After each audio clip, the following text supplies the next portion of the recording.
샬롬. 어제 주일은 은혜 가운데 잘 보내셨습니까? 3월 22일 월요일 한 절 한 끼 서정훈 목사입니다. 오늘 우리가 함께 묵상할 본문은 익숙한 말씀이죠. 달란트 비유인데요. 오늘 말씀을 통해서 여러분 각자에게 주시는 풍성한 은혜가 있기를 간절히 소망합니다. 먼저 25장 14절 말씀을 보겠습니다. 또 어떤 사람이 타국에 갈 때 그 종들을 불러 자기 소유를 맡김과 같으니, 천국은 주인이 종들에게 자기 소유를 맡김과 같다고 말씀하시죠. 한 주인이 먼 타국으로 오랫동안 떠나면서 3명의 종들을 불러서 자기 소유를 맡깁니다. 각 5달란트, 2달란트, 1달란트를 주죠. 오랜 시간이 지나고 주인이 돌아와서 다시 종들을 불러서 결산을 하게 되는데, 5달란트와 2달란트를 받은 종들은 주인에게 받은 돈으로 장사를 해서 받은 것만큼의 이윤을 남깁니다. 이에 주인은 잘하였도다 착하고 충성된 종아 칭찬하면서 더 풍성한 것을 허락하고 또 주인의 즐거움에 참여하는 영광을 누리게 됩니다.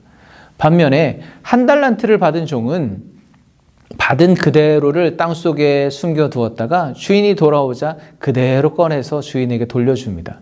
그랬더니 악하고 게으른 종이라고 책망을 받고 있는 것도 빼앗긴 채 내쫓김을 당하게 됩니다. 여러분은 이 말씀을 어떻게 묵상하셨나요? 저는 한참 동안은 이 말씀은 무언가 석연치 않은, 개운하지 않은, 속 시원하지 않은, 공감되지 않는 부분이 많이 있었습니다. 예를 들자면 달란트를 주려면 똑같이 주든지 어떤 종에게는 5달란트, 또 어떤 종에게는 1달란트밖에 주지 않았다는 거죠. 불공평하잖아요. 또 결과적으로야 장사를 해서 이윤을 남겼으니까 잘했다고 말할 수 있지만, 만약에 이윤을 남기지 못하고 큰 손해를 봤다면 어쩔 뻔했습니까? 그렇게 보니까 1달란트를 받은 종은 물론 열심히 무언가를 하지는 않았지만 그래도 받은 돈을 그대로 땅속에 묻어두었다가 그대로 돌려주었으니 크게 손해를 끼치지 않았으니까 크게 잘못했다고 할 수는 없지 않을까라는 생각이죠. 그런데요, 오늘 본문에 보면은 꼭 그렇지 않다는 것을 알 수가 있습니다. 오늘 15절 말씀을 보면요, 주인은 종들에게 각기 그 재능대로 다른 금액의 달란트를 맡겼다고 기록이 되어 있습니다. 그러니까 주인은 종들의 능력과 재능을 이미 정확하게 파악하고 그에 따라서 종들 각자가 감당할 수 있는 만큼의 달란트를 맡겼다는 것입니다. 마찬가지로 하나님께서는 우리의 능력과 재능을 아시고 우리에게 가장 합당한 만큼의 분량을 맡기신다는 것을 기억하시기 바랍니다. 그러면 주인이 종들에게 달란트를 맡긴 이유가 무엇일까요? 19절을 보면 주인이 돌아와서 종들과 결산을 했다고 말하죠. 여러분, 결산이라는 것은 사업이든 장사든 정해진 자금을 가지고 어떻게 운영했는지를 최후에 맞춰보는 것 아니겠습니까? 누가복음에도 이 비유가 등장하는데요. 누가복음에는 아주 정확하게 종들에게 장사하라고 명령한 것을 기록해 두고 있습니다.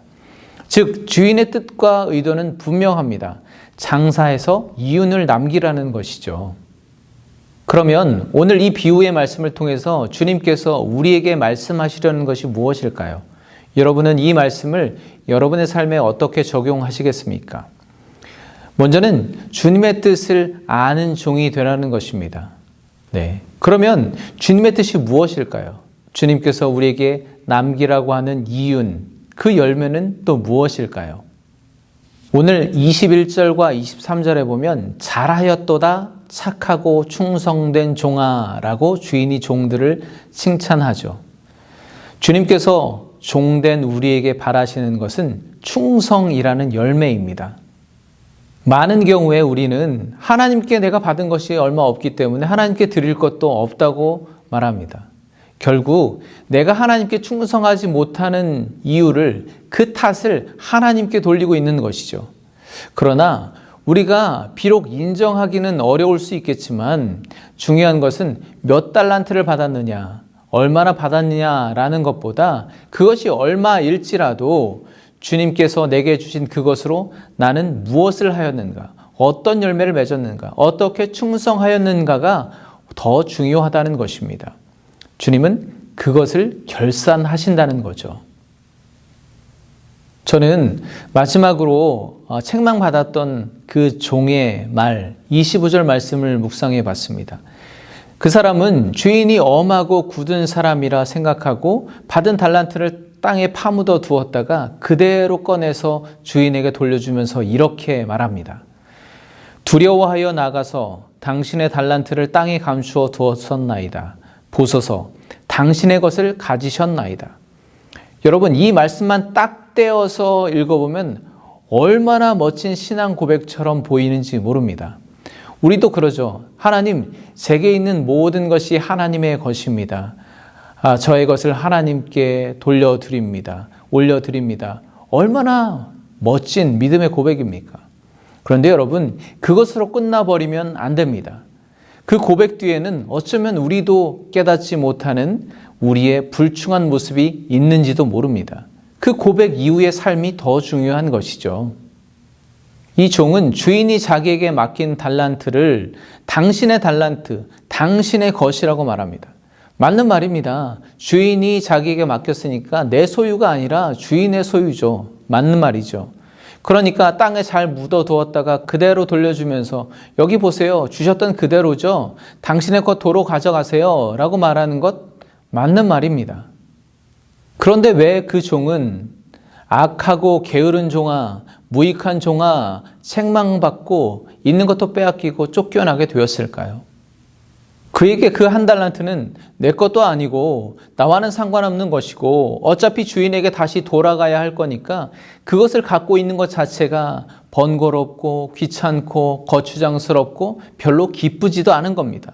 아무리 열심히 수고해서 장사해봐야 애초에 5달란트 받은 사람만큼 이윤을 남긴다는 건 불가능한 겁니다. 그만큼은 안 될 테니 그게 불만인 거고, 그러니까 그냥 땅에 묻어두었다가 돌려준 겁니다. 그러나 상식적으로 생각해봐도 주인의 입장에서 종에게 맡겼다가 그대로 다시 돌려받을 거라면 왜 굳이 맡기겠습니까? 차라리 은행에 맡겨놓고 이자를 얻는 것이 더 이익이 아니겠어요? 결국 주인이 종에게 바랬던 것은 충성입니다.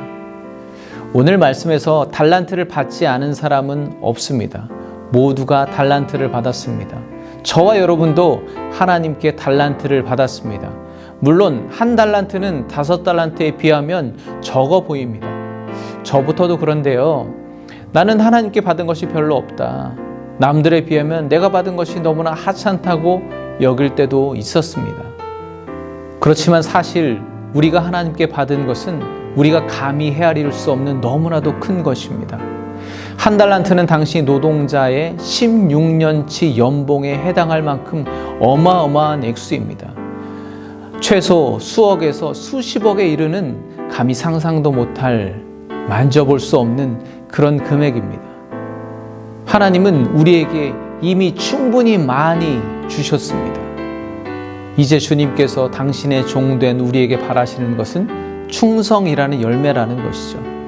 그러니까 여러분, 충성은 어떤 특별한 능력이 있거나 특혜를 받은 사람에게만 요구되는 것이 아니라 주의 종으로 부름받아 이미 하나님의 은혜를 누리고 있는 모든 성도에게 요구되는 가장 신앙의 기본적인 의무와 자세라는 것입니다. 그래서 고린도서에서 바울은 맡은 자들에게 구할 것은 충성이니라 말씀하고 있지 않습니까? 무릇 있는 자는 받아 풍족하게 되고 없는 자는 그 있는 것까지 빼앗기리라. 주님은 반드시 다시 오실 것입니다. 그리고 우리의 매일의 삶은 주님 앞에 있습니다. 지금 나에게 맡겨진 달란트를 헤아려 보시고 오늘 내가 맺어야 할 충성의 열매는 무엇인지를 돌아보시기 바랍니다. 그래서 잘하였도다 착하고 충성된 종아, 칭찬받으시고 또 더 풍성한 은혜 가운데 하나님의 기쁨 가운데 참여하시는 복된 하루가 되시기를 우리 주님의 이름으로 간절히 축복합니다. 평안하시고 내일 다시 찾아뵙겠습니다. 감사합니다.